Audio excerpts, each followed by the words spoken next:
Mon rêve, ce serait vraiment de continuer à donner des opportunités à des personnes marginalisées ou des personnes qui peut-être n'ont pas l'impression qu'ils ou elles ont leur place dans l'industrie du jeu vidéo. On veut participer au changement puis permettre à vraiment toutes sortes de joueurs et joueuses de se sentir là, représentés dans cette industrie-là.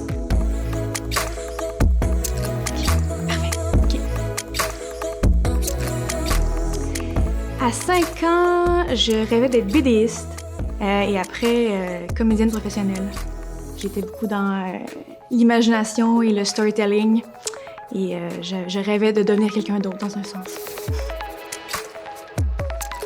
Je suis la directrice générale de Low Birth Games, qui est un studio de jeux vidéo ici à Montréal qui vise un public atypique, à la fois féminin, de personnes queer, marginalisées, et on fait des jeux narratifs donc qui racontent des histoires vraiment audacieuses.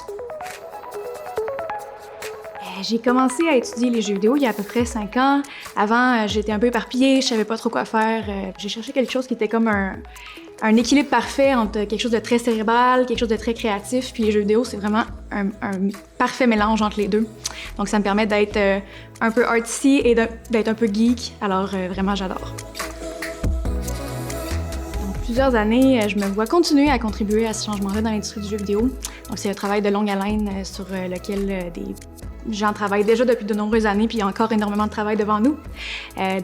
Mon rêve, ce serait vraiment de continuer à donner des opportunités à des personnes marginalisées ou des personnes qui peut-être n'ont pas l'impression qu'ils ou elles ont leur place dans l'industrie du jeu vidéo. On veut participer au changement, puis permettre à vraiment toutes sortes de joueurs et joueuses de se sentir là, représentés dans cette industrie-là. Quand j'étais enfant, on me disait souvent que j'étais lunatique.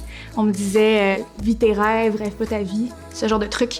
Mais je me rends compte avec l'âge que les nombreuses heures que j'ai passées dans ma tête à imaginer un peu des histoires et mon futur m'ont permis d'être qui je suis aujourd'hui. Parce que sans imagination, il n'y a pas d'innovation. Donc j'encourage tous les enfants à se laisser aller dans leur imagination parce que ça a une valeur extraordinaire puis ça peut permettre de faire de grandes choses. Donc voilà.